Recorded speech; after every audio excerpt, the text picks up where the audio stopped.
Hey everyone, it is Jeremy Johnson with the MMA Bourbon Appreciation Society, and man, am I excited about this interview. This is one that I have been wanting to do for a long, long time, and we're finally there. The preeminent whiskey man out there with more knowledge than any of us ever put together, and that is Fred Minnick. Fred, how you doing? I'm great, Jeremy. How are you, man? It's good to see you. I am doing awesome. So now, you have been through literally anything and everything in the world of whiskey. You're the co-founder of the Bourbon and Beyond Festival, the author of so many books that have really brought people into the world of whiskey, including myself. The biggest one that got me, of course, was the Bourbon Curious book. One of the best out there. Also, Awesome. Bourbon, The Rise, Fall, and Rebirth of the American Whiskey. Um, Fred, thank you for joining me today. And really, you take me back to the beginning. Whenever, it all started in Jones, Oklahoma, what brought you from Fred Minnick of that to Fred Minnick of today?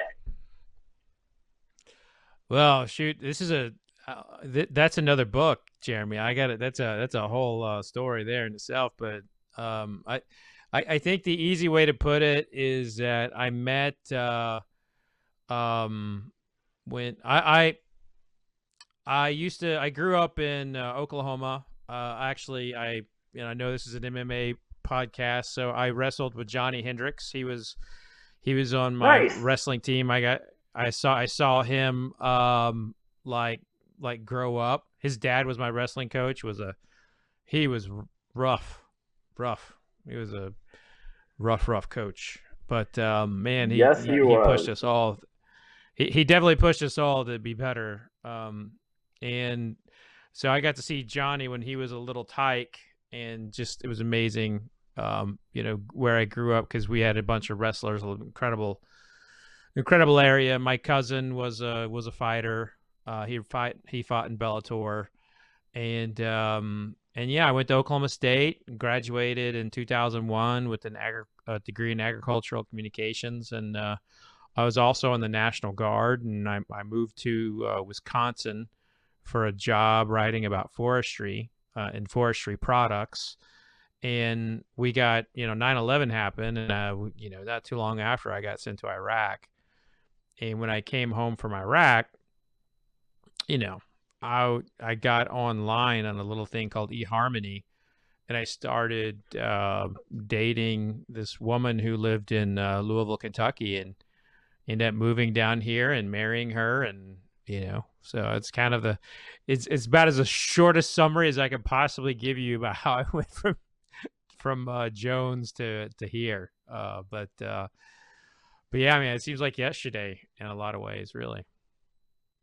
Well, and I know that, so as you said, Army, Iraq War veteran, and it eventually led to the ideas of PTSD and things like that. And I know that you came about as that you found the ideas of whiskey to be able to help you with your PTSD. And I know that sounds like, oh, we went out and went drinking, which I know some of my buddies who Yeah. went through Iraq because you and I are close to, in the same age. But really, it took you kind of to a different level. And so, can you kind of talk me through that? Yeah. Yeah, it's interesting. I'd always been a bourbon fan. That was something that I consumed far before I was supposed to. And then when I turned 21, the first drink I had was Jim Beam. And when I was in Iraq, I had people send me bottles of bourbon disguised as Listerine bottles. So I had always been a bourbon drinker. I wouldn't say I was a taster. I was a drinker. There's a very big difference between the two. And like, when I came home from Iraq, I was like a lot of soldiers in that I had a hard time readjusting. It was hard for me to see the pulse of the country being very anti-war and having to deal with that. I did not adjust well, and I had a lot of anger. And there was a point where I was either going to jump off a bridge, hurt somebody, or end up homeless. So I decided to get help, and I mean they threw the book at me therapy wise, and it was not easy. Like, therapy is not something where you go in and you talk about your feelings necessarily. Like, you have to do work to get better. And it was a lot of work focusing on some specific traumas that happened to me in Iraq. and it just really cognitively processing all of it. So if I saw a sign or something happened, it wouldn't lead me down the path of anger, which is what happens to a lot of us. And a lot of people will compensate once they have that feeling. They'll start drinking, and that is a definite negative. At the time, I still am obviously, but I was a journalist covering, food and drink, and my therapist had the idea of teaching me a technique called taste mindfulness, and that was something I could put my creativity toward instead of just giving me new ways to challenge myself to cope with things. And it started with a barbecue potato chip, and I just put it. She asked me to put it on my tongue, close my eyes, think about it, how the salts and sugars separated, and the crunch felt. And the whole point of that was to connect my brain to my palate so I could be actively thinking about something positive in a moment versus thinking of like snipers or something like that. And it's something else happened in that session. And it would be some time before I would actually really feel comfortable even talking about it because it sounds so bizarre. And even to this day, I still think about this. Like a light bulb went off in that room that day, and I would not only was I able to like ground myself through kind of like tasting and aroma therapies, but I like found out I had a real talent for tasting things. And I think it's because I was never really mindfully eating things and tasting. I was just eating. Like anyone's ever in the military, you have like 30 seconds to eat your food. You have like 30 seconds to eat and you're in and out. And it doesn't matter what branch you're in. That's one of those things from the military that just sticks with you. And like you eat really, really, really fast. If you eat really fast, you don't really focus on what you're eating. And I applied this simple technique of taste mindfulness with bourbon, and it was like all of these equations were going off in my brain at the time, and I will never forget how I felt when I tasted those things. And it's a technique that I apply and I teach today, and that's really kind of how I went from just being a journalist covering the industry to an actual taster. And I mean, it's been a hell of a ride, I'll tell you that, Jeremy. So, kind of, I find this interesting is when I was doing some research online, um, they also said that you really kind of found out about this whole food that you were writing food and drink that you did some writing for the wine test release of Panera Bread. Is this true? Yeah, that's Number right. one, because Yeah, so I find that interesting. yeah, So St. Louis Bread Company became Panera Bread. We're in the St. Louis area, so right. I thought that was a pretty cool Yeah, connection. But kind of yeah. talk me So through. I was No, go gonna ahead. I'm say sorry. yeah, I was gonna say I was a food editor for this trade magazine called Fast Casual Magazine, and my entire job was basically covering the business of like these restaurants. And Panera Bread was like the New York Yankees of fast casual. And covering the little wine story was like it intrigued me so much because of the complexities of the alcohol industry. Like I find it to this day, I find it fascinating, if not frustrating, but definitely fascinating industry to cover. So, do you think that that is kind of where it really jumped whenever you've taken all of the sensory therapies and all of that, combined it into such a spirit that has so many complex flavors, that did it give you just like it could keep you going for days? Because I know that whiskey can do that to people. Yeah, so um I got some really good advice from a friend, when I was kind of coming up the ranks. Chuck Cowdery is like, we all consider him the American whiskey writing godfather. Like when he started doing it in the late 80s, early 90s, there was no one, so there were other people writing about scotch and everything, but Chuck really focused on American spirits. And that just, he said something to me. He's like, hey, man, a lot of people can taste, but not many people can write tasting notes and describe what they're tasting. And that kind of stuck with me. And furthermore, um, a lot of people can like, you know, follow the marketing speak. Like Spirits has a tendency to Right. tell its own stories instead of the truth. And I just kind of follow this path of, trying to be a real journalist in a place that doesn't really have a lot of journalists. So when I was writing about mash bills and stuff, I was getting them from inside sources. And, I'm doing all that while I am discovering and learning my palate and learning why things taste the way they are. So I was kind of like this in this weird quasi investigative journalist moment, as well as like a taster. And you hear the term master taster in American whiskey. I don't work for anybody. I work for myself. Right. So I don't like titles when it comes to that. I don't like the word sommelier and whiskey is either. So I'm just kind of like, hey, I'm a taster and I can tell you what I taste. So I love it. I that's love it. that's kind of it. So, all right. So, really, though, you have now stepped into a whole other world here, potentially. I mean, wrestling background, but you have jumped into the world of combat sports with Brazilian Jiu Jitsu. And I did see Yeah. that you're rocking that the stripe on the white belt now, which is awesome. I Led three. you I got into this. three, baby. You have three stripes. I'm sorry, apologize. Yeah. We're almost at that blue belt level now. So, all right. But what brought you to the world of Brazilian Jiu Jitsu? Well, it's all tied together. Like, while I'm, uh, 2 years ago, I'm in a incredible place personally and professionally. My career is just doing great. I'm with the love of my life with two beautiful kids. Everything's awesome. Then I step on the scale and I'm like, I'm one fat motherfucker right now, and I'm on my way to Washington D.C. For this trip, and it's for an event called my event series called Blind Bourbon.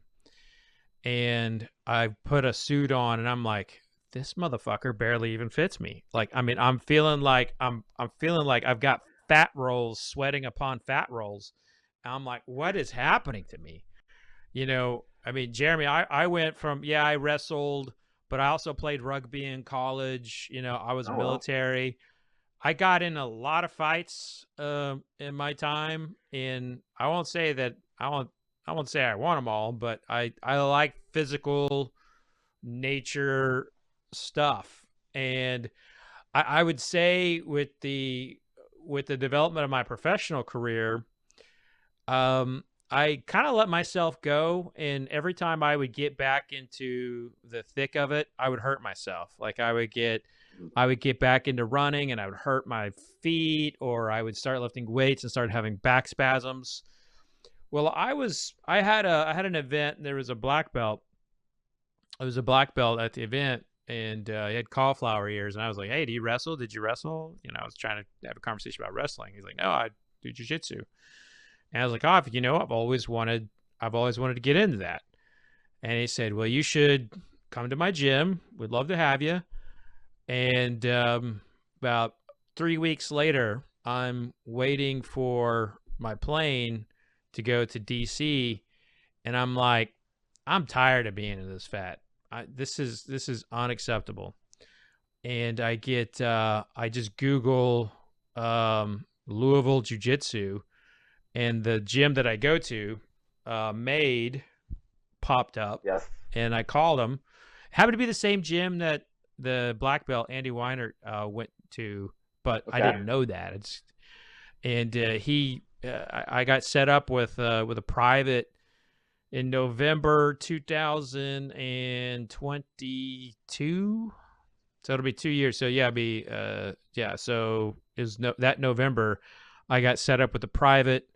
I went in there, put on an A4 gi. The damn thing barely fit, and like, one of the first things that my instructor did. His name's Garrett. He's a 2-stripe white or black belt now. He was like, he wanted to show me what a choke felt like so I could know when to tap. And so he does like a back choke on me. And I was just like, oh. Like, yeah, okay, tap. And I came out of it. I was just like, I love this. He showed me guard, half guard passes and stuff that first practice, and I would just keep going and going and going. And then I started going to classes, and now it's like, it's awesome. It's absolutely awesome. And yeah, you mentioned I am close to blue belt, but that's definitely not why I do this. And being a former wrestler, I love how my old wrestling technique can come in. It gets me in trouble a lot of times. I ain't gonna lie. Like I mean, if you watch which side you got to shoot the, if you watch which side you shoot the single leg on, you might get guillotined on that. So yeah, but I've gotten really good. The thing about it is they come in for a guillotine and they set themselves up for a fireman's carry or some kind of real easy, just I can slip their arm in underneath and like pop up, do a Russian tie on them. Like everyone thinks they get a good guillotine, but sometimes they kind of just have your chin. They don't really have a good guillotine in. So I think the guillotine is not, I don't think it's as well executed as people think it is. But still, it takes energy to peel the arm away. And one of our 4-stripe black belts is like, you've got to stop getting, going down to your knees and fighting that. He's like, you got to stop it. You're wasting all this energy. He's like, do a snap down first and then get the leg. He's like, you're powerful enough, you'll bring him down. So, and I started doing that, and I was like, yeah, that's way more effective. But I don't know. So we see a lot of celebrities I need you to out there teach now me who are in the world of some judo throws. I tell you what, I will happily anytime. I'm in Louisville a lot of times, and if you're ever up here in St. Louis, because I know you do some things with the St. Louis Bourbon Society, we'll get together. I got a couple of places we can go train. So, but I'd love that. we see a lot of celebrities out there now who have started kind of competing in the world of jiu-jitsu. So, are we going to see Fred Minnick on the mats, doing the jiu-jitsu tournaments? Yeah, I'm actually training one for one right now. The big thing for me is I struggle with my schedule. And it is hard to like I roll 3 to 5 times a week and work out in between. And I'm finding myself like, the thing that I'm neglecting is my tasting schedule.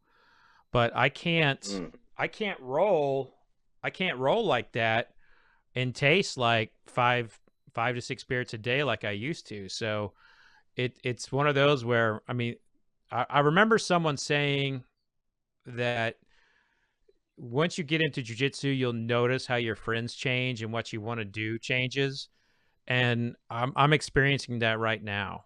I'm experiencing the trying to find that perfect balance. And I think a lot of it is like I don't have anyone in my office at the moment who can set up my tastings. And so there's a lot of work that goes into setting up tastings and stuff. I think if I had someone to do that for me and I could knock out a bunch of things in like 1 or 2 days, I think I could solve the problem.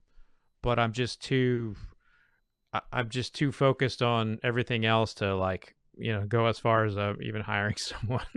So, but yeah, I am going to compete. I'm going to compete. Good. I believe everyone should compete in their choice, sport of choice. I've done grappling, I've done judo tournaments, I've fought in MMA. It's all out there. But where do you see now the idea of BJJ taking you?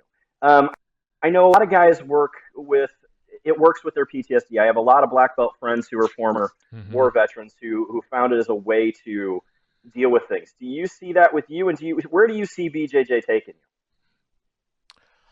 Well, yes, I see this being incredible for any kind of anxiety, any kind of need for focus. And I've kind of got myself in a place where I've got a lot going on all the time. And when there's a time I have stress, I want to go on the mat because, people talk about going to a vacation and kind of resetting. To me, the mat is where I reset now, because when you're on there, like we have at my gym, we usually have 6 to 8 rounds of sparring. And I guarantee you, there's not a single person in there that gives two shits about anything in my life when after we, slap and we roll. They're going to submit me. And if I don't have my game on, that's going to suck a lot. So I can't think about my problems in that moment. And what it does is it kind of helps you get to a place of release. Like you're only focused on those 5 minutes or 6 minutes, or in some cases, on some days, a 10-minute round. That is all you are focused on. And if that's some of the problems that we have with processing things, is you cannot actually break away from your problems to focus on something else. Like going to a beach and being on the ocean, that's great. That's good for a lot of people. But what I found is, this came up with my friends who wanted to golf. Like people always trying to get me to go golfing. Like I don't want to go golfing. I want to No. go to class at 11 o'clock, and I want to get choked or choke somebody, or figure out how the hell I can keep Robbie from getting a leg bar on me. It's just how my mindset is. That's all I think about. I go to bed thinking about takedowns. Like I worked with Kyle Crutchmer on this really nice takedown move, and it worked for 3 solid weeks, and now everyone's ready for it. So it's like, all right, now what am I going to work on? I just all I think about, and that kind of activity in the brain, it's putting something positive. And oh, by the way, I've lost 40 pounds. I feel better. Sure. Did I tear my rotator cuff, chip a tooth, do something to my elbow that I can't feel? I mean, absolutely. We all go through that. But I think there's some people who are just meant for like kind of a warrior, like physical nature, right? There's just some people who are like that. I'm one of them. And that was something that's been lost in me. I think that was the missing equation in me from my return from Iraq. And I have, PTSD never goes away. I just have a new coping skill, and that is Brazilian jiu-jitsu. And it has been amazing for me, to the point where, I mean, I've gotten off, I've gotten off medication. I've gotten off some medications because of what jiu-jitsu's done for me. So, and it's also like, I walk into any place at any time, and Jeremy, I can wear t-shirts. I go to the Right. weight loss thing. That's a big part of it for me. But there was a time where I was like, I wouldn't feel comfortable wearing t-shirts because of like how much weight I'd put on. You know, Right. like I now, 100% even get if that one. you know what I mean, it's a real thing. And if anyone ever fucking says anything about me, how I look now, I'll be like, fuck you. I don't give a fuck. You know. Right. So Absolutely. 100%. So, all right, Fred, we asked our audience some questions for you. And these will probably not always be the typified whiskey questions that you've gotten before, because a lot of them are from combat sports guys. And so, first awesome. question out of the box was, what is your favorite technique or takedown? Oh, by far, my favorite takedown is a Russian tie to a high crotch single leg. I think that's because I love hand fighting and I'm good at it. And it is we at my gym we teach a lot off of the Russian tie. And I spent, like I said, I spent time with Kyle Crutchmer, who's a Bellator fighter, and he's really good with that. Even though he's best known for his double legs, but he's really good at teaching this, a lot of positions off of like just a 2-on-1, even if it's not a full-on Russian tie. So I like that a lot. My least favorite thing to have done on me is a collar drag. So that's the one thing that I feel like I've become very susceptible to, is that everybody knows that I'm trying to set up some kind of 2-on-1. And so while my two hands are focused on one thing, they'll one arm collar drag me. And I'm very susceptible to that. They don't necessarily get the takedown, but I still hate it. I feel like an idiot when I get collar dragged. It's like one of the most, it's kind of like, speeding in a school zone. You just like, where the fuck was I speeding in the school zone? I'm like, how could I get caught with a collar drag? I feel ridiculous in that. All right. Gi or no gi? Um, I like the gi because it's more challenging for me.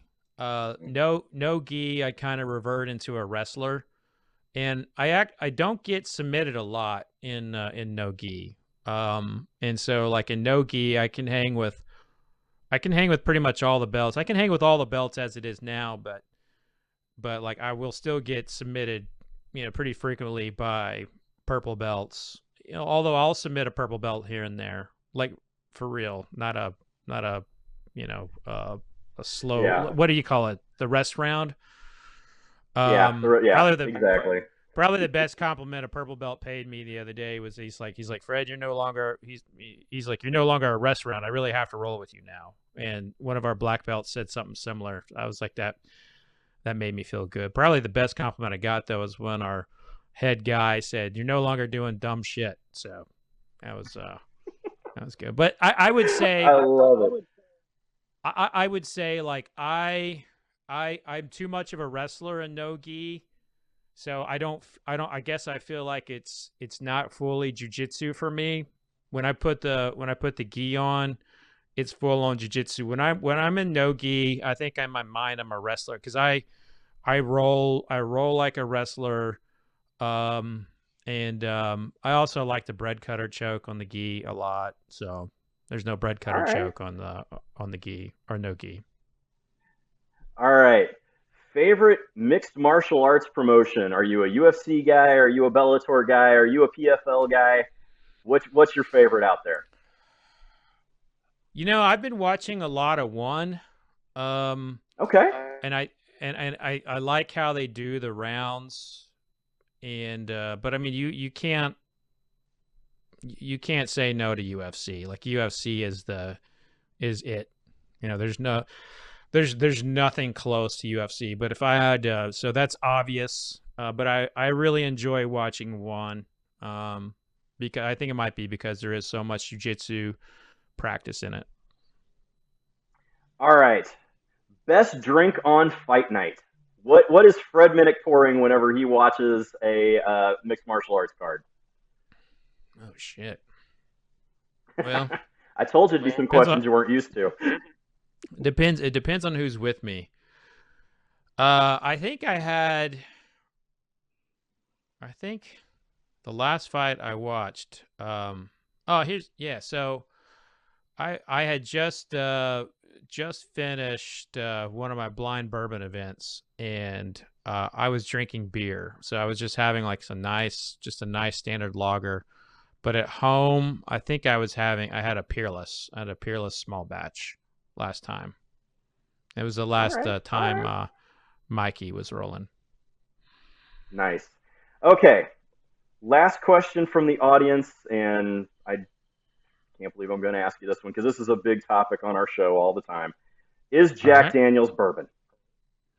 Yes. Yes. Jack Daniels is bourbon from a technical perspective, and there are some reasons why. One, if you actually look into the standards, the definitions of things, even the Tennessee law that states that what Tennessee whiskey is, it says it's a straight bourbon that goes through the charcoal mellowing process beforehand. And that's in NAFTA. That definition is laid out in all the free trade agreements. Even on the tours, if you pull aside the distiller, they'll tell you it is bourbon. Now here is the other part. it's Tennessee whiskey. What Tennessee whiskey is a type of bourbon. So when they pursued this to be, Tennessee whiskey, they were just looking for a branding difference from Kentucky.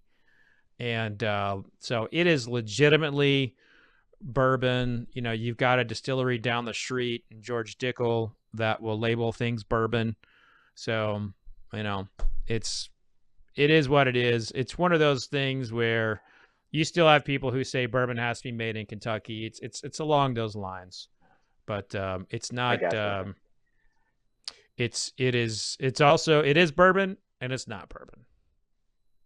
All right. Well, So I'll take clear that as mud, answer. right? So this one will absolutely. So, all right, Fred. I got a couple more questions here for you, but on the show, All right. we play this game that we call Sip, Sink, and Save, which is basically Marry F Kill. And this Okay. week it is weeded bourbon. So it's sip on a daily basis, dump down the sink, and what are you going to save for friends? And this week we are doing weeded bourbon. So our three choices are Maker's Mark, Larceny, Okay. and Weller Special Reserve. So we're keeping it in an easy price range and relatively easy to find. So Is it out of is it those, is it which the would Fred Minnick regular sip, sink, and save? larceny? Is it the regular larceny Regular or the larceny barrel small proof? batch. Regular larceny Okay. small And, batch. and regular maker's mark or Regular cap Maker's Mark. strength or Yep. Just regular okay. Maker's Mark. Okay. So the first one is I would be dumping down the drain the Weller. Okay. What's the other ones? Sip saver. So What sip? So if you're gonna sip it daily, or if you're gonna save it for friends. Hmm. Well, so I often save things for friends because I don't like it. So I would in that in they and I know they would like it because they would be caught up with the branding of it. I'd save the Weller for the friends. It's not what I would be drinking regularly, not the special reserve. So we'll save that one for the Okay. friends. Okay, and then sip it daily. What's the other one? So and then it's sip it daily or pour it down the sink. Oh boy. It's a tough choice, isn't it? Yeah. I'm going to say Makers is the most consistent weeded bourbon out there. Larceny is incredibly inconsistent, and I think that's because of Heaven Hill's high barrel entry proof in comparison to Makers. So, if we were talking barrel proof, it'd be a different conversation. But I'm going to be pouring the Larceny down the drain. Although I would, if this was just me drinking it, it'd be Weller. But we're saving Weller for my friends because they're all taters and they don't really, know good whiskey. Uh, so I love it. I love it. I'll pour the Larceny down and sip on Maker's Daily. All right. That was tough Best though. I'll readily. give it to you there. Yeah, it is. It's a tough game, and we do this one in every show. So, and we've done them from the higher end chaser bottles to the low end of the supermarket bottles. So, Yeah, yeah. okay. Last question for you, and again, I really appreciate it. What does Fred Minnick drink on the daily, or have spirits just become a business thing Oh boy, I think I kind of alluded to some of that earlier. now? Um, yeah. I do drink. I don't drink on the daily anymore. Like I don't. It's been some time since I was drinking every day. But when we go out, when we have something, I'm finding myself, gravitating toward either like Old Forester 1920, um, rare breed, some kind of something from MGP. Like I love MGP. I just wish they would. I just wish they would be consistent from bottle to bottle because I swear Right. some of them taste like a rat died in them, and some of them taste like they're best whiskey in the world.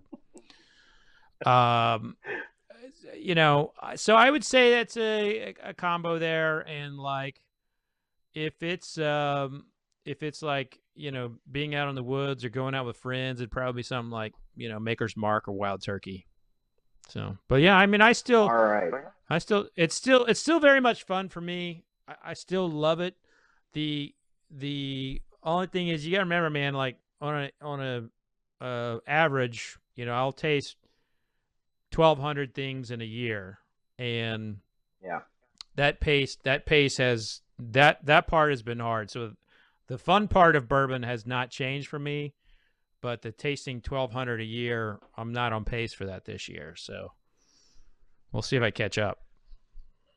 I gotcha. All right, ladies and gentlemen, Fred Minnick. Fred, how can everyone find you on social media? Where can they get the books? Because, like I said, Bourbon Curious is really what kind of started to lead me down the trail.